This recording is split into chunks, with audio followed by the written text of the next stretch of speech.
દેશવ્યાપી હડતાલના આહવાને અનુસંધાને આજે વડોદરા શહેરમાં સંયુક્ત કામદાર સમિતિ અને સંયુક્ત ટ્રેડ યુનિયન સમિતિ દ્વારા વિશાળ રેલી અને જાહેર સભાનું આયોજન કરવામાં આવ્યું હતું। કેન્દ્ર સરકારની નીતિઓ અને કામદાર વિરોધી કાયદાઓના વિરોધમાં શક્તિ પ્રદર્શન કરાયું હતું। અગાઉ યોજાયેલી બેઠકના નિર્ણય મુજબ આજે બદામડીબાગ 4 રસ્તા વિવિધ ક્ષેત્રના કામદારોએ એકત્રિત થઈને ત્યાંથી શરૂ થયેલી રેલી શહેરના મુખ્ય માર્ગો પર ફેરવાઈ હતી। કામદારોએ હાથમાં પ્લેકાર્ડ્સ લઈને અને સૂત્રોચ્ચાર સાથે પોતાની માંગણીઓ ઉઠાવી હતી।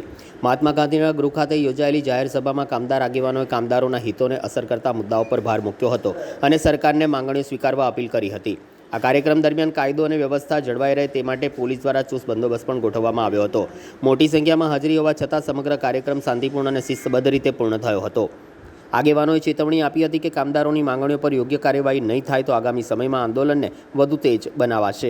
આજરોજ જે કેન્દ્ર સરકાર દ્વારા 44 લેબર કાયદા રદ કરીને જે 4 લેબર કોડ નાખવાની કોશિશ થઈ રહેલી છે તેના ભાગરૂપે તમામ રાષ્ટ્રીય ટ્રેડ યુનિયનો અને લોકલ ટ્રેડ યુનિયનો સાથે આંગણવાડી બહેનો, બેંક કર્મચારીઓ, રેલવેના તમામ કર્મચારીઓ જોડાયા છે અને અમારો વિરોધ એ છે કે જે સરકાર નવા લેબર કોડ લાગુ કરી રહી છે તેનાથી કામદારોના કાનૂની અને બંધારણીય હક્કો માર્યા જશે અને ખાનગીકરણ પણ એક મોટામાં મોટો મુદ્દો છે। ખાનગીકરણના વિરોધમાં પણ અમે જોડાયા છે। આંગણવાડી બહેનોને પણ ન્યાય મળતો નથી।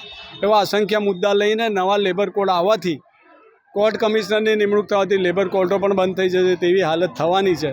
એટલે કામદારોના હક ખાતર આજરોજ રાષ્ટ્રીય ટ્રેડ યુનિયનના આહવાનના ભાગરૂપે આજરોજ અમે રેલી કાઢીને અમારો વિરોધ પ્રદર્શિત કરી રહેલ છે।